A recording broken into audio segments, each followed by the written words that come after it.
vos, Pablo, que tenés la camiseta puesta de Colombia también. Hernán Magas, un fuerte abrazo también. Y a Pedro, muchas gracias por estar pendiente. Y al amigo Stewart, ni qué decir. Espero que esta charla sirva para poder retomar este tema tan importante y esta herramienta tan importante que es para todos nosotros los creadores de Brangus. Muchísimas gracias. Gracias, presidente. No sé, Felipe, gerente de la Asociación Brangus de Colombia, si tenés algunas palabras. Pablo, sí, muchas gracias. Un poquito, pues, darle el agradecimiento a la Asociación Argentina de Brangus, que siempre, pues, nos está acompañando. Hernán, muchísimas gracias. Stuart, siempre pendiente de nuestra asociación y ayudándonos a crecer un poco más en los devs.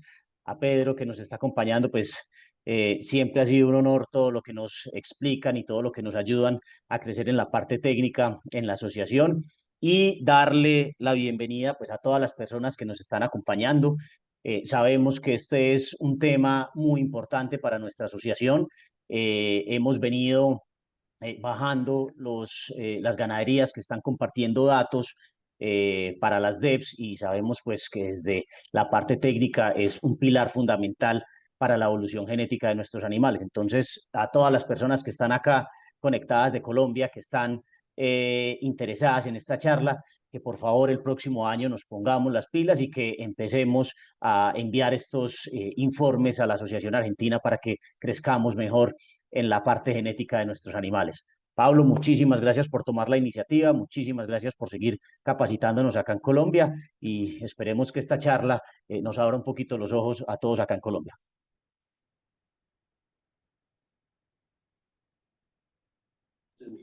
Bueno, y ahora sí le damos paso a Stewart Campo. Stewart, adelante, todo tuyo la charla.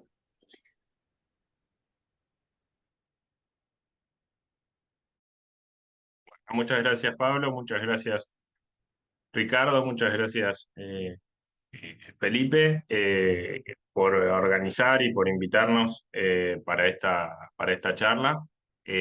Bueno, espero cumplir con el objetivo, que es contarles más detalles del programa Herba, y como creo que resumió muy bien Felipe, motivarlos a que participen del programa activamente el año que viene. Comparto pantalla, ahí estoy. Bien.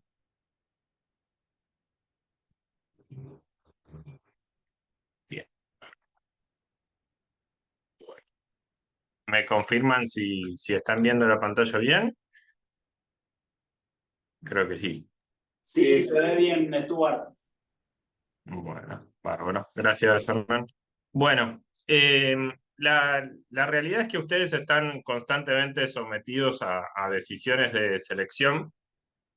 Qué vaca aparear con qué toro, y esa es una decisión que ustedes están acostumbrados a tomar, y un poco la idea de un programa de evaluación genética es ayudarlos en ese proceso de decisión que ustedes toman todo el tiempo, con algunas características complementarias al fenotipo y la funcionalidad, que es el trabajo fundamental de cualquier cabaña para poder lograr un reproductor eficiente. Antes de eso, eh, siempre se habla de objetivos de selección, y muchas veces saltamos objetivos de selección y tenemos los mismos objetivos de selección en todos los ambientes. Y creo que no es así, y en parte nosotros que de alguna manera trabajamos juntos en distintos lugares del continente, me parecía eh, que correcto mencionar esas diferencias, porque nuestras decisiones van a estar muy influenciadas por esas características. En primer lugar, el medio ambiente, la temperatura, humedad. En el caso de Colombia, los cambios de temperatura entre la noche y el día los ambientes que nosotros, más pensando en una ganadería bien de pastizales, y la tenemos en lomas y bajos como ambientes más áridos y ambientes más húmedos o incluso anegables. Hay ambientes que están muy marcados por garrapata y moscas, y eso suele ser una de las limitantes de producción. Por otro lado, características del mercado, porque después tenemos que vender esa producción. Entonces, en el caso nuestro, bueno, tenemos los invernadores a campo, feedlots, bueno, frigoríficos, y bueno, y después también pensando para cada una de las cabañas, bueno, criadores de distintos países donde exportamos nuestra genética. Y después, de alguna manera, también otro de los mercados es el mercado de exposiciones, en el cual también trabajamos como un objetivo concreto, en muchos casos, que siempre tiene que ser complementario a la producción, pero no deja de ser un objetivo muy importante para muchísimos criadores francos. Y después el sistema, cómo es la cría de nuestro sistema, si es un sistema de cría extensivo, un sistema mucho más intensivo donde tenemos apoyo de suplementos y piensos, la disponibilidad de personal.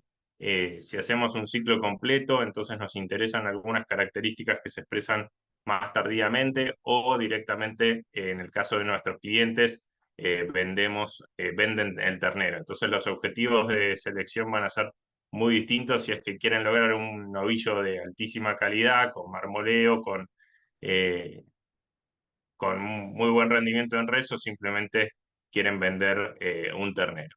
Y después está el tema de, bueno, qué precocidad necesitamos en las hembras. Si es que hacemos en toro de 15, 18 o 27 meses, puede cambiarnos muchísimo los objetivos de selección, y tener el mejor toro no existe. Sí existe el toro mejor adaptado a cada uno de los ambientes, sistemas y situaciones de mercado. Entonces, trabajar en encontrar ese toro adecuado es solamente fácil si tenemos definidos esos objetivos y criterios de selección en función de esos objetivos productivos. Estamos bastante acostumbrados, eh, a la hora de pensar en producción, a hablar muchísimo de nutrición, de manejo, sanidad y de manejo forrajero, y son todas cosas que son fundamentales, y una pata que si nos olvidamos muchas veces es la de la genética. En el caso de nosotros, que estamos todo el tiempo pensando en la genética, pero a la hora de ir a sistemas de producción, bueno, la genética quizás es la última herramienta, ¿no? Con el objetivo más noble, que es el de mejorar nuestras empresas, incrementar el margen bruto de nuestra producción. Y a mí hay algo que me gusta decir siempre, es que la genética muchas veces es una herramienta de costo cero, no porque todas las pajuelas valgan lo mismo, no porque todos los toros valgan lo mismo, sino que muchas veces depende de decisiones. Decidir entre un toro u otro quizás tiene el mismo costo su pajuela, decidir entre comprar un toro u otro quizás tiene el mismo costo en el remate. Y el impacto productivo puede ser muy diferente, y por lo tanto el impacto económico muy diferente. Y acá es una diapositiva que le tomé prestada a Sebastián Munilla. Creo que lo usan todos los que trabajan en genética. De hecho, hay memes con respecto a esta diapositiva. Y esta diapositiva ilustra el progreso desde 1957 a 2005 en lo que son los pollos parrilleros. En el año 1957, creo que pueden ver la imagen, los primeros pollos son los de 1957, después los de 1978 y después los de 2005. Creo que habla por sí sola la diferencia entre este pollo, que a los 56 días apenas pesaba 1 kilo, y este otro pollo que a los 56 días pesa 4 kilos, 4 veces más. Es bastante más fácil, de alguna manera, hacer mejoramiento genético en pollos. El objetivo de selección acá estaba muy definido, era aumentar la conversión para pechuga. sea, incluso en un músculo en particular, y todo el resto de las variables de alguna manera eran ignoradas, y puede ser que el pollo de 1957 sea mucho más resiliente a enfermedades, a situaciones adversas de clima. Nosotros en ganadería controlamos mucho menos el ambiente, y tenemos muchísimas más limitantes para plantear un objetivo de selección. Entonces siempre termina siendo un objetivo multicarácter, y queremos progresar en diferentes características. Y además no tenemos la cantidad de generaciones por año que podemos lograr con los pollos. Pero la manera en que se logró este crecimiento en eficiencia, rendimiento y crecimiento, vuelvo a decir, eh, fue justamente con programas de evaluación genética. Bien, y acá ya poniéndonos en clima navideño, siempre pasa, bueno, ¿qué queremos de un toro, no? Y la verdad que tenemos una cantidad de expectativas muy grandes en un toro, que son bastante difíciles de cumplir, pero las logramos, creo, todos los años. Y para ponerlo en limpio, yo creo que las cosas que queremos de un toro es una preñez efectiva, como fundamental y más importante, buenos terneros, lindos, sanos y pesados. No conozco demasiado cómo es el sistema de trazabilidad en Colombia, pero bueno, en Argentina todavía la comercialización es bastante por feria, entonces se ven unos terneros, no se sabe qué hubo detrás de Estamos esos hablando terneros, de Starros de Cats. pensando en cabañas. Dale, caballo. Después un buen fenotipo, Dale. tener vaquillonas precoces para reposición, en los casos nuestros también tener resistencia a garrapata, buenos novillos para invernada, buena calidad de carne, buen RFI, que creo que han participado otras jornadas en que hemos hablado más específicamente de eso, y que sea dócil, fácil para trabajar y moderado para no tener vacas. Pero todos esos objetivos se orientan a un beneficio económico. Y un beneficio económico es más fácil si tenemos un progreso genético. Y esta tabla a mí me gusta mucho, son datos de Gardiner Angus Ranch, creo que me imagino que incluso ustedes, estando más cerca, habrán tenido la posibilidad de conocerlos. Y bueno, Gardiner era un criador de Texas, muy exitoso como criador de Texas, ganaba múltiples premios en las distintas ferias en que presentaba sus animales, y tenía como un objetivo de selección ya desde el inicio generar terneros más pesados al destete, ¿no? El sistema de producción de Estados Unidos es un sistema mucho más basado en suplementación, con vacas más grandes que las que estamos acostumbrados a trabajar en sistemas pastoriles, y con un destete de 9 meses. Entonces, no debería sorprendernos un valor de destete de 237 kilos. Si lo comparamos con quizás los valores nuestros, es mucho, pero son 3 meses más. Y bueno, él se quedaba con los terneros que consideraba mejores, superiores a su criterio de ranchero experto y ganador de múltiples ferias. Y la verdad que desde 1965, en 1980, en promedio no mejoró nada. Mejoró 1 kilo en 15 años de selección por apreciación visual.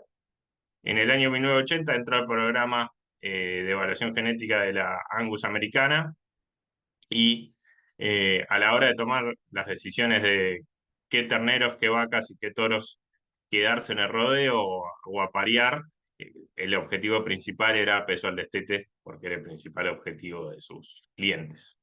Y bueno, progresó hasta niveles bastante increíbles, como lograr un peso al destete a los 9 meses de 384 kilos, obviamente esto acompañado por un progreso tecnológico, pero en 20 años él generó un impacto muy superior a los 15 años anteriores. Y esto creo que se puede lograr con cualquier programa de evaluación genética de cada una de las razas. Bien, y después lo siguiente es ver, bueno, acá tenemos una anécdota, pero bueno, no deja de ser una anécdota. Entonces, la pregunta es si funcionan los programas de evaluación genética. Se le hicimos a la academia, a la ciencia, y bueno, tenemos dos trabajos pues que les quería mostrar, uno de ellos en Angus y otro de ellos en Brangus.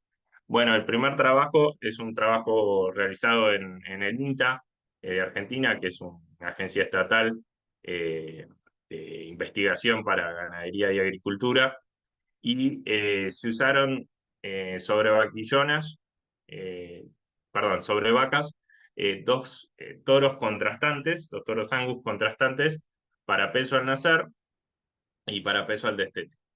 Entonces, este toro tenía un peso al nacer de menos 0,1 y un peso al destete de 6,66, y el otro tenía un peso al nacer de menos 0,8 y un peso al destete negativo, con precisiones más bien altas para lo que es el programa de evaluación genética Angus, que usa un tipo de precisiones de la BIF que son diferentes a las nuestras. Porque si después ven estos valores, ya estos valores son precisiones altas y estos valores son moderados a nuestro programa de evaluación genética. Entonces, bueno, había una diferencia de 0,7 en los pesos al nacer y una diferencia en los pesos al destete de casi 11 kilos. Entonces, se inseminaron las 300 vacas con estos animales, perdón, 100 vacas con estos animales, y en peso al nacer, entre los terneros hijos del toro Co y del toro En, había una diferencia de 0,5. En peso al destete había una diferencia de 10,6, y en peso ajustado a los 205 días, para no tener ese efecto, había una diferencia de 9,7. Muy similar a las diferencias que había entre los DEPs. Y de alguna manera la definición propia de DEP es la diferencia esperada entre progenies en un promedio de animales. Entonces acá se validaron perfectamente los DEPs calculados por el ERA de la Asociación de Angus de Argentina. Bueno, y después este es otro trabajo en el ERBRA que se hizo utilizando los datos de los criadores del año siguiente con los DEPs del año anterior. Entonces, en este caso fue para peso al destete, y se estimaba que por cada punto de DEP había una diferencia de 0,6 en el peso en kilos de esos terneros, y después había diferencias por sexo, y bueno, por supuesto estaban los efectos de edad, y también se testearon dos regiones contrastantes, si había algún efecto propio de la región, una zona más desfavorable para la producción y otra zona más favorable para la producción. Y bueno, efectivamente se confirmó, digamos, la hipótesis calculando estas diferencias propias de los animales, y había una correlación perfectamente positiva. Y bueno, después ya me quiero meter en efectos en la producción, y después ya presentarles más en detalle el programa de ERBRA. Bueno, en primer lugar, como veíamos en esa presentación del trabajo, hay una parte que depende de la genética y otra parte que depende del ambiente en términos de peso al destete, ¿no? Entonces, influye la heredabilidad de esta característica. Es una característica de moderada heredabilidad del peso al destete. Entonces, sobre el resultado, el ambiente influye entre un 60 o un 40%.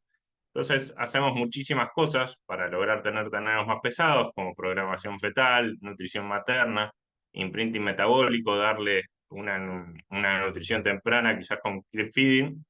Y todo esto es muy importante, pero solo va a poder potenciar un límite genético.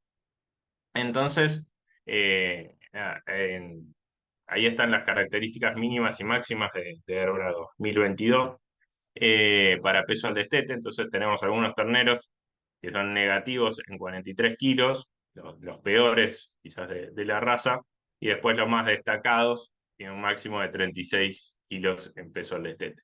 Entonces, si tenemos un promedio de kilos, tenemos promedio al destete un peso de 200 kilos, por la genética y por la influencia de la heredabilidad de esa característica, podemos estar en 175 kilos o podemos estar en 221 kilos con el mismo ambiente. Entonces hay una diferencia de 21 kilos al destete entre el promedio y los más destacados, y si todavía tomamos los extremos, tenemos 46 kilos de diferencia entre los peores y los mejores. No es algo para descartar, y por eso es uno de los objetivos más importantes a la hora de hacer pensar en reproductores, que siempre tengan características positivas de peso al destete. Bien, el segundo punto es qué pasa con carcasa. Este es un trabajo brasilero de Embrapa, realizado en el OR, por lo tanto las salidas de ojo de bife quizás son un poco más chicas de las que estamos acostumbradas, y lo correlacionaron con rendimiento en carcasa. Entonces, hay una correlación directa entre el área de ojo de bife y el rendimiento en carcasa. La correlación es del 67%, así que una correlación bastante alta entre las dos características. Entonces, cuando trabajamos en incrementar el área de ojo de bife, indirectamente trabajamos, o casi directamente, trabajamos sobre el incremento del peso de la res, que es lo que muchísimos mercados nos pagan directamente. En el nuestro está repartida la comercialización, vendemos al pie y vendemos a rendimiento. Entonces, con una metodología parecida a la anterior, bueno, en el caso de reses, en promedio influye el ambiente casi en un 50%, influye mucho. Y entonces muchísimas de las cosas que hacemos de dieta, desbaste, bienestar animal y la misma influencias de nutrición temprana también son muy importantes, pero solamente pueden potenciar un límite genético. Entonces, con un área de ojo de bife de un promedio de res, perdón, de 255 kilos al gancho, podemos estar, dependiendo de si estamos entre los animales más selectos para área de ojo de bife, podemos tener una res de 250 kilos o podemos tener una res de 262 kilos. Entonces, la diferencia es bastante importante, y este trabajo que les mostraba al principio compara 3 toros con distinta área de ojo de bife y distinta rendimiento en res o porcentaje de cortes. Entonces, si asumimos que tenemos un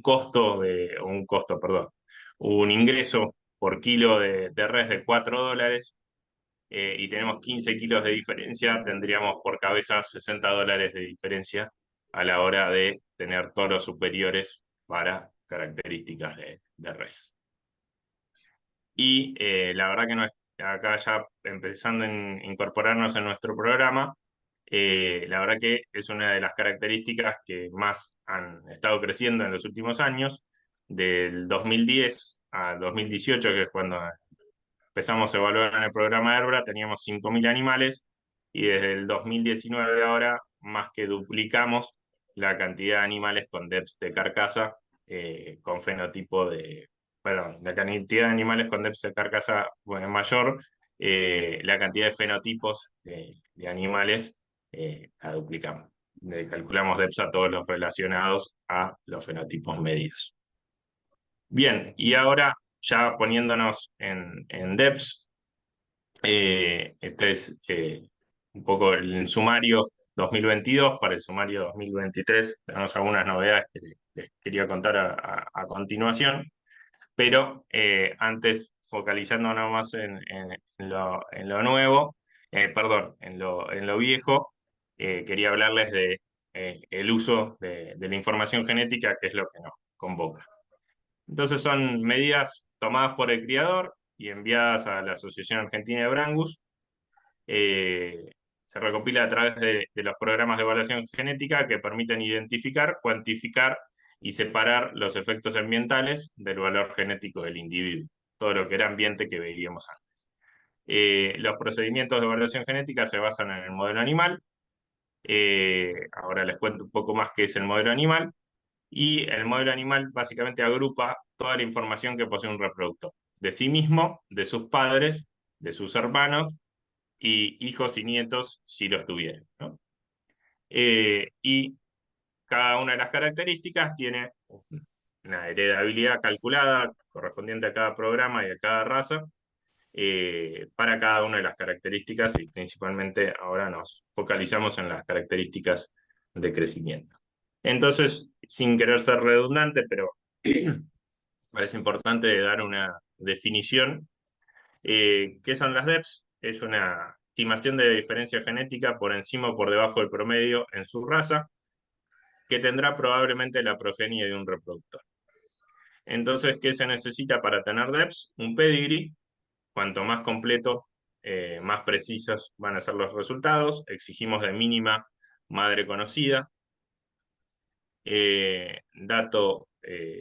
Datos y fenotipos, peso, circunferencia escrotal, cantidad de garrapatas, que es una de las cosas que estamos trabajando, área ojo de bife, RFI, peso de vaca adulta, etcétera, carcasa, heredabilidad calculada, eso ya les conté, y en el caso del crecimiento es multicarácter y hay correlaciones genéticas porque por lo que necesitamos más de un peso y exigimos al menos 2, nacer y destete, y ahora estamos evaluando si podemos exigir 2 de 3 y podemos prescindir de nacer o destete y complementarlo con peso final.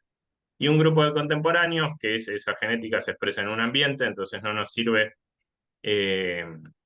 tener solo los mejores medidos, sino que tenemos que ver cómo se comportaron todos para definir cuáles son los mejores. Y el óptimo de un grupo de contemporáneos es un mínimo de 5, perdón, el óptimo es 25 con un mínimo de 5. Y después tiene que haber una conexión entre grupos de contemporáneos, por lo tanto que se usen toros de referencia que conecten al resultado ambiental y genético de nuestra cabaña con los resultados ambientales y genéticos de otras cabañas, y podamos separar el efecto ambiental del efecto genético valiéndonos de toros que se hayan usado en más de un establecimiento en la misma evaluación. Bien, depth de crecimiento, no les voy a leer cada una de las definiciones, pero sin mencionárselos. Peso al nacer, peso al destete, aptitud materna, leche y crecimiento, peso a los 18 meses, circunferencia escrotal, y se suman las características de carcasa, área ojo de bife, perdón, grasa dorsal, grasa de cadera y grasa intramuscular. Entonces, ¿qué es el Herbra? Básicamente es una base de datos que tiene 300, casi 400.000 pesos al nacer, 300.000 pesos al destete, 147.000 pesos a los 18 meses, 63.000 circunferencias escrotales, casi 13.000 mediciones de carcasa, 6.300 pesos de vaca adulta y 262 pesos de RFI, que ahora sumamos 90 más, incluyendo algunos datos de Paraguay. Esperamos tener el año que viene más de 1.000 datos de RFI. Después un pedigree de 612.000 animales entre ancestros en distintos lugares del mundo, toros americanos, toros australianos, toros de Colombia, toros de Brasil, toros de Uruguay, Paraguay y por supuesto también de Argentina. Y 5.200 genotipos.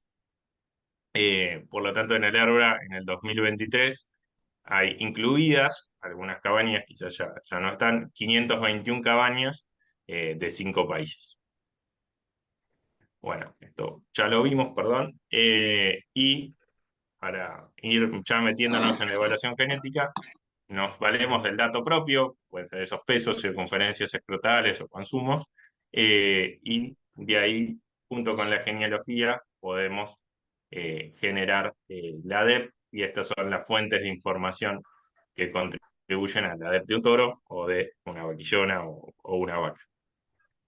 Bien, a eso se suma la genómica, que ahora muy brevemente les voy a explicar cómo se suma, pero bueno, la genómica básicamente son marcadores dentro del ADN. El ADN tiene muchísimas bases y demás, entonces una manera de mapearlo es identificando distintos puntos en un genoma que tiene 1 millón de pares de bases. Bueno, con los chips que usamos actualmente, que es en nuestro caso el que usamos es de Neogen, tenemos 100.000 puntos de ese 1 millón de puntos totales que tiene un bovino, y eso nos permite incorporar esa información genética al programa de evaluación.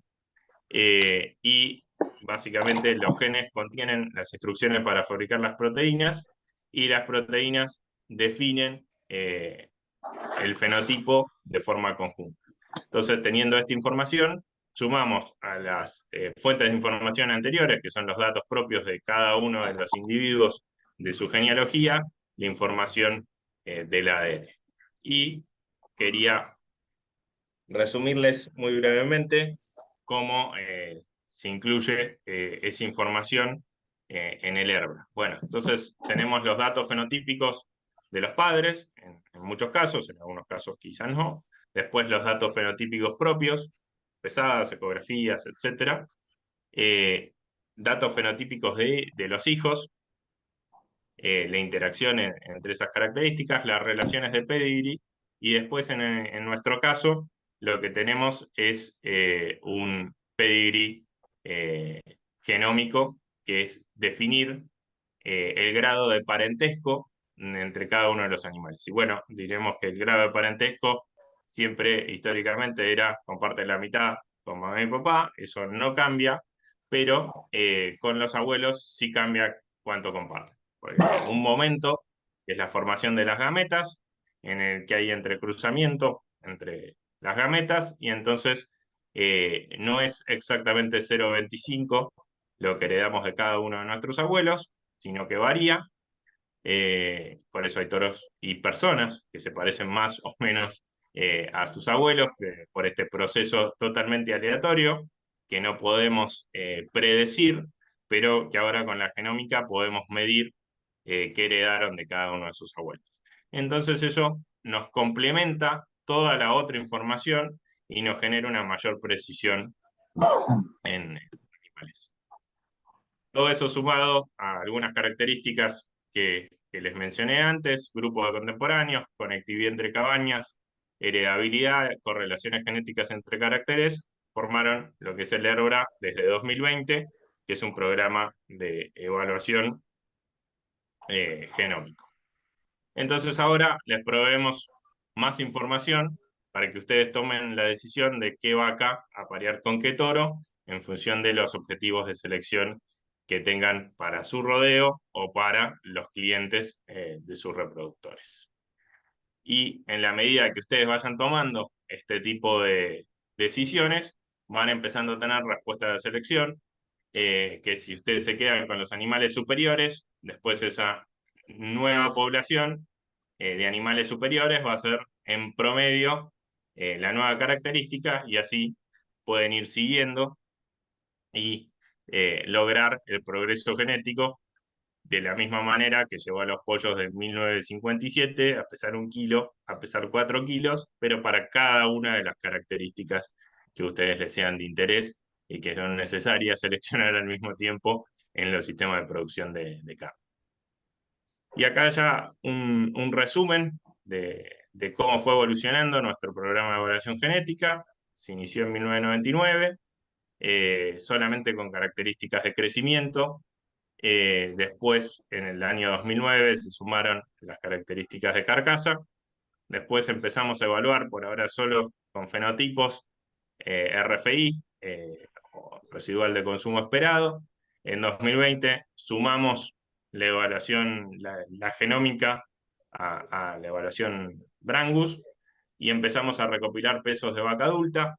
2021-2022 seguimos evaluando por RFI, incorporamos ajuste por heterosis al programa ERBRA, y en el año 2023, para el Mundial, en el cual tuve el gusto de encontrarme con muchos de ustedes, les presentamos los DEPs de RFI y de peso de vaca adulta en nuestro sumario, y esas son las novedades que pueden descargar el sumario de la web de la Asociación de Brangus de Argentina, y ahí ver para algunos toros, no para todos, porque tienen que tener hijas medidas o nietas medidas, peso de vaca adulta y RFI también para los que están vinculados por pedigree a animales medidos.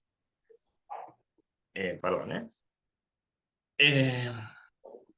Bien, entonces el programa ERBRA hoy se basa en un equipo de trabajo con gente en registros de Argentina y con el equipo de FAUA del doctor Cantet, con la colaboración indispensable de Sebastián Munilla y Natalia Forneris, y yo que coordino de alguna manera el vínculo entre ambos equipos para que ustedes puedan tener los DEPs para sus animales. Entonces, ya finalizando, las conclusiones son que los DEPs son una herramienta que integran más que el fenotipo individual. Tenemos características de crecimiento, carcasa y requerimientos, y la S, para apoyarlos en el camino del progreso genético.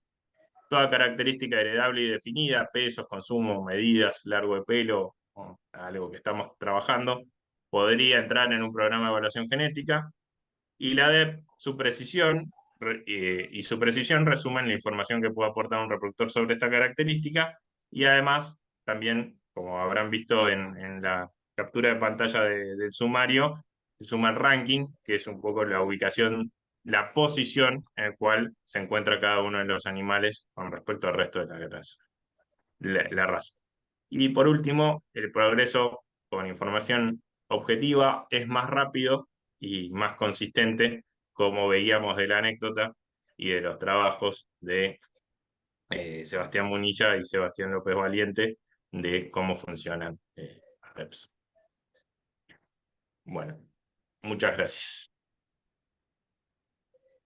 Bueno, Stewart, muchísimas gracias por tu charla. Ahora vamos a dejar un espacio abierto para todo lo que es las consultas. Yo voy a abrir el fuego viendo tu charla. Por ahí, yo sé que hoy en este momento están conectada mucha gente que está iniciando este tipo de programas, y que por ahí la explicación y todo el desarrollo hace ver que es algo difícil o muy distante para poder integrar el programa. Y sabemos que es muy difícil integrar el programa, más teniendo en cuenta que gran parte de los criadores de Colombia están llevando todos sus criaderos, sus ganaderías, perdón, con algún programa tipo el software ganadero y demás. Es decir, que la información en sí ya la tienen disponible, lo que estaría faltando es la conexión para enviarla, para ser procesada.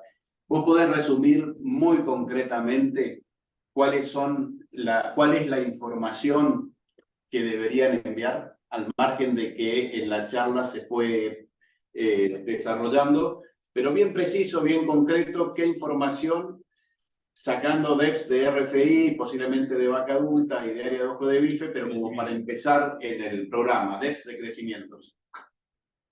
Bien, perfecto, Pablo. Bueno, gracias. Creo que esa era una de las cosas que tendría que haber mencionado en la conclusión. Bueno, la verdad que les mostré algunas cosas más complejas, otras más rebuscadas y otras cosas más simples, pero se nutre un programa de evaluación genética de formación concreta.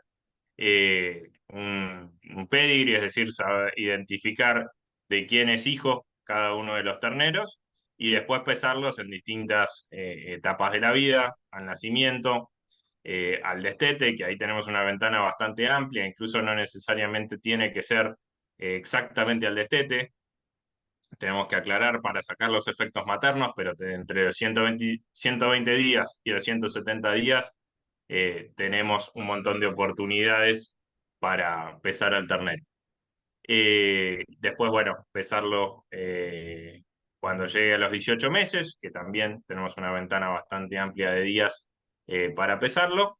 Y bueno, con esa información básica y remitiéndonos de manera ordenada en planillas específicas para eso, nosotros incorporamos esos animales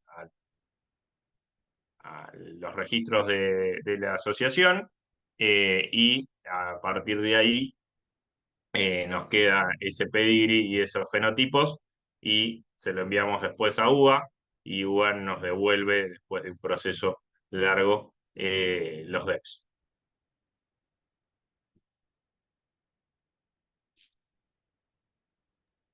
Gracias, Stewart. Hay una pregunta de Julián, creo que bastante atinada como para la respuesta. Él pregunta que por qué no se tiene en cuenta la alimentación y que si hay diferencia entre animales suplementados y de pastoreo. Creo que es importante destacar que esta evaluación elimina lo que es el ambiente. La pregunta es esa, ¿por qué la alimentación, si es o no importante y si es importante o no la suplementación y cómo incide? Bien, perfecto. Bueno, sí, ahí creo que no fui claro y bien, gracias Julián por la pregunta. Yo lo que digo que para el progreso genético, la alimentación no es heredable. Entonces, a la hora de suscribir información al programa de evaluación genética es fundamental saber la alimentación. Quizás no me detuve lo suficiente en aclararles que es un grupo de contemporáneos. Pero un grupo de contemporáneos son animales criados en el mismo ambiente, que el mismo ambiente no significa en el mismo lugar geográfico, sino significa que tengan la misma sanidad y la misma alimentación.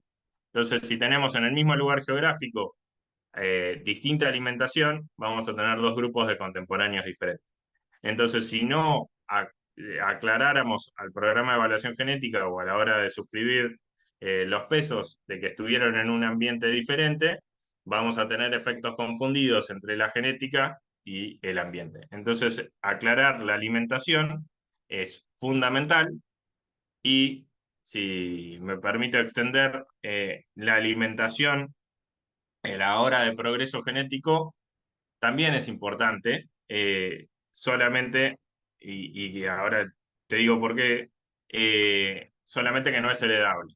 Entonces, si nosotros sometemos a los animales a un ambiente muy restrictivo en términos de alimentación, no vamos a poder encontrar grandes diferencias genéticas. Entonces, en ambientes muy limitantes, en que, no sé, tuvimos terneros que ganaron todos en promedio 300, 400 gramos hasta el destete desde el nacimiento, en promedio van a ser 400 gramos, algunos van a haber ganado 500 y algunos van a haber ganado 300 o incluso algunos menos.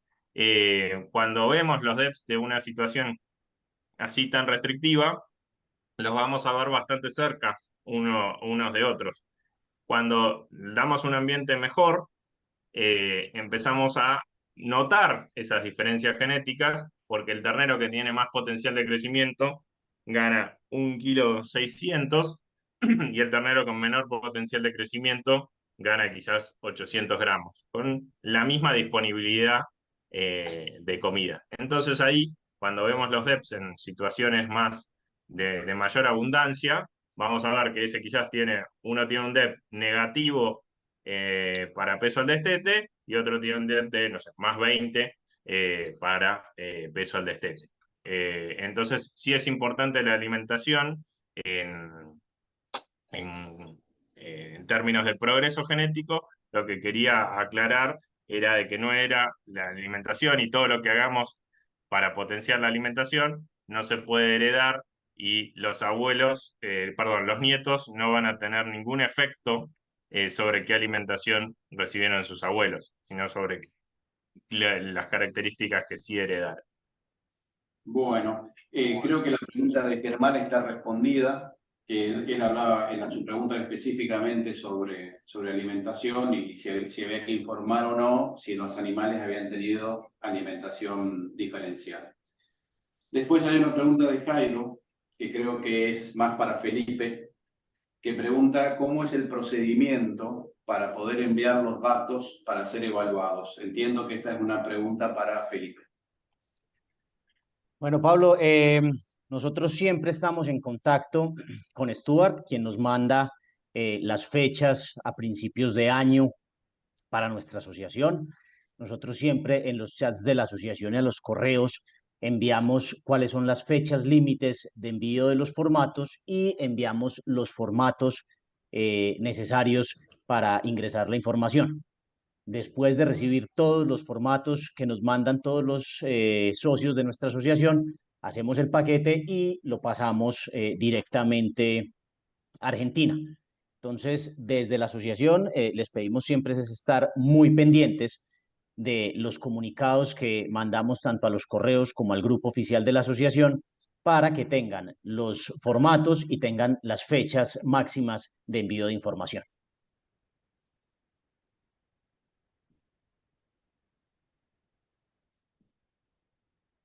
Hay una pregunta de Daniel que es cómo logró la Brangus Argentina ir incrementando la participación de los criadores, y acá me parece pertinente que la respuesta la de Hernán Magás. Bueno, buenos días a todos. En principio hay que considerar el tiempo que lleva el programa de evaluación en la asociación, consistente ya desde el año 1999, como marcó hoy Stuart, y la evolución que ha tenido este programa, y que a su vez fue incrementándose la adopción de las cabañas, o sea, las cabañas que se han adherido al programa.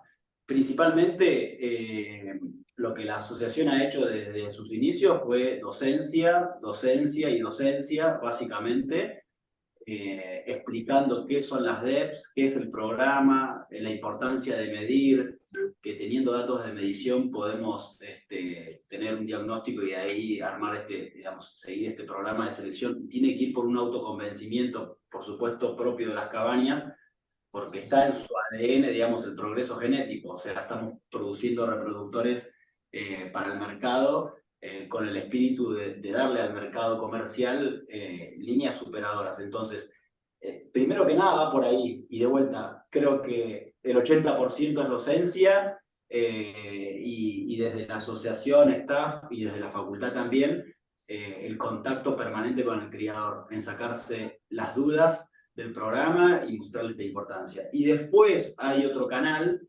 que la asociación implementó, que fue la exigencia de DEPs en las exposiciones principales del país, como la Nacional y Palermo, porque bueno, se ha entendido de que ahí también salen los grandes campeones que en definitiva después compran los centros genéticos y que son los multiplicadores que van al resto de los rodeos, y entonces fue una manera de atar estos dos conceptos, ¿no? Decir, bueno, o sea, si bien las cabañas tienen ese espíritu mejorador, después cuando lo vuelcan al mercado y en un centro de diseminación compra un gran campeón y lo disemina vendiendo pajuelas, tenemos que de alguna manera atar esto para que el efecto sea multiplicador y tenga impacto. Entonces, fue por esas dos vías. No creo equivocarme por ahí en algo más, o Stuart, si querés dar algún aporte, pero principalmente es la docencia y es estar cerca del criador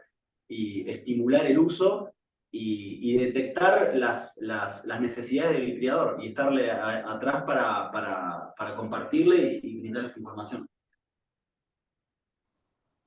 No quiero, digamos, perdón, el grupo que nació con el Herbra fue un grupo muy minoritario de cabañas. Hoy el grupo que utiliza Herbra en la asociación es un 40% de la masa de cabañas, 35-40% son las cabañas entre las núcleos y las del segmento siguiente de la pirámide, son las que están encima de estos programas.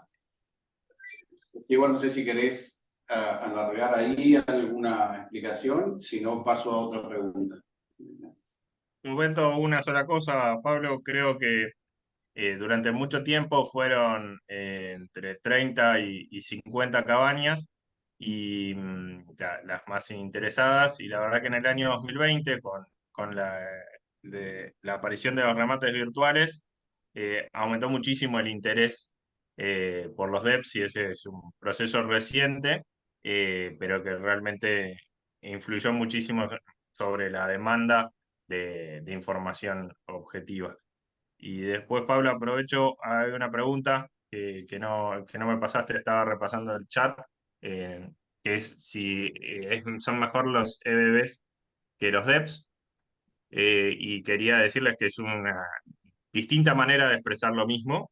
Algunos programas de evaluación genética, especialmente los australianos, lo expresan en Expected Breeding Values, que es el valor del individuo que suma, que es el doble de una DEP, pero son medidas equivalentes. En el caso del EBB es un valor del individuo, y en el caso de la DEP es la diferencia que ese individuo genera a la hora de aparearse. Por eso es la mitad, porque aporta con la mitad del contenido genético.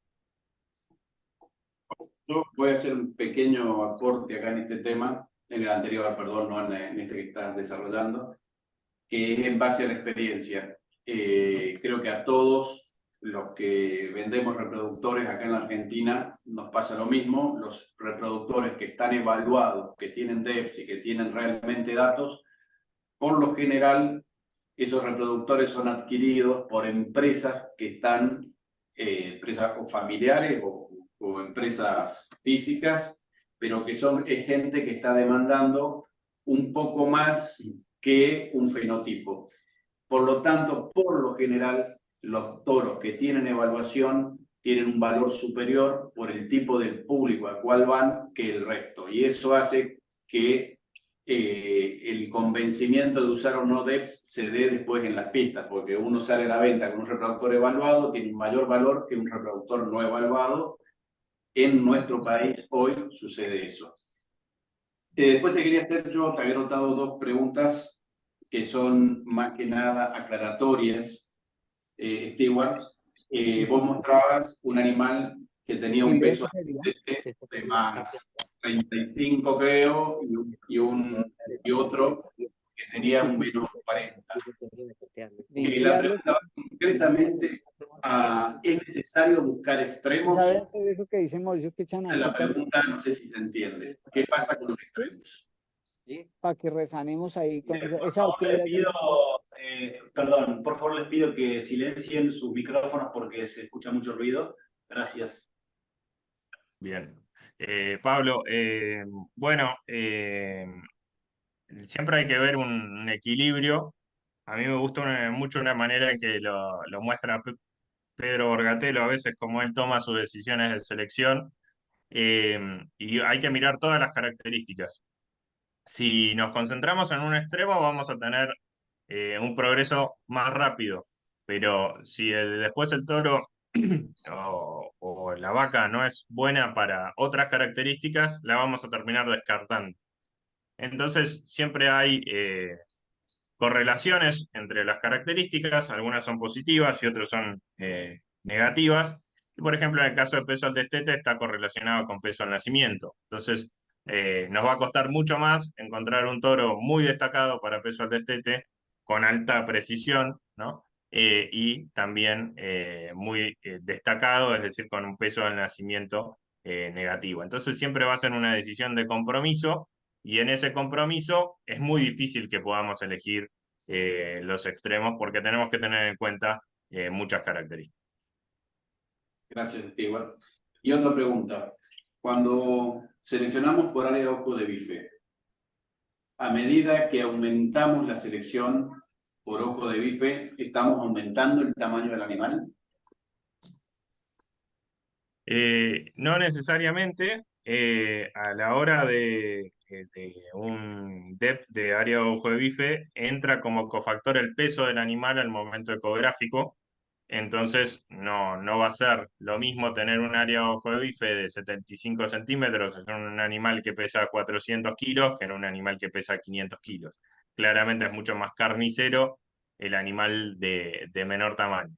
Sí, hay una correlación entre ambas características a la hora de seleccionar por fenotipos. Cuando seleccionamos por la DEP, el peso está incorporado como cofactor en esa DEP, entonces lo podemos ver como algo independiente. A su vez, tendremos que seleccionar por animales que no sean excesivamente grandes y para eso lo importante, fundamental, es que no sean excesivamente grandes las madres de esos animales y para eso estamos promoviendo la DEP de peso de vaca adulta para que ustedes puedan de manera objetiva saber que toros que con su dimorfismo sexual y con sus efectos ambientales por nutrición dan vacas moderadas y no nos tengamos que limitar y restringir de usar toros con peso a 18 meses alto en la medida que su madre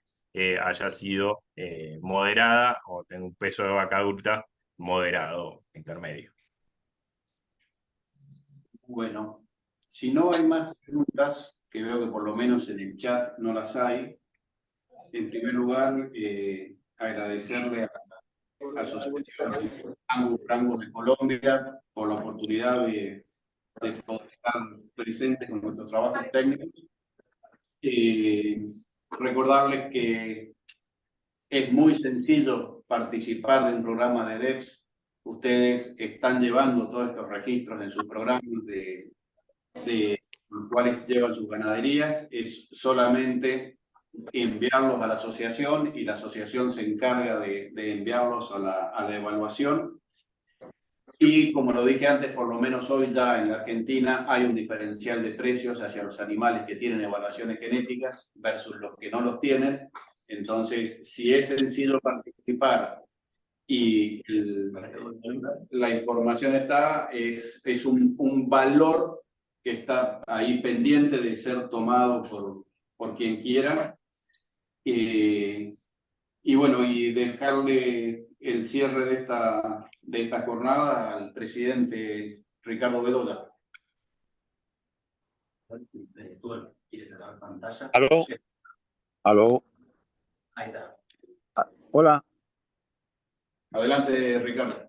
Bueno, nuevamente, y no me canso de repetirlo, muchísimas gracias por ese apoyo incondicional, que más que apoyo es una preocupación para que nosotros estemos siempre a un nivel del que debemos de estar y no atrás por falta de atención o de interés de nuestros asociados, lo cual de verdad nos preocupa a veces, porque esta oportunidad que nos brinda la Brangus de Argentina de apoyarnos con esa herramienta de los DEPs, o sea, hacernos el trabajo de manera, creo yo, de manera muy económica, pero lo importante no son los precios, sino los valores que nosotros podamos adquirir a través de ese apoyo.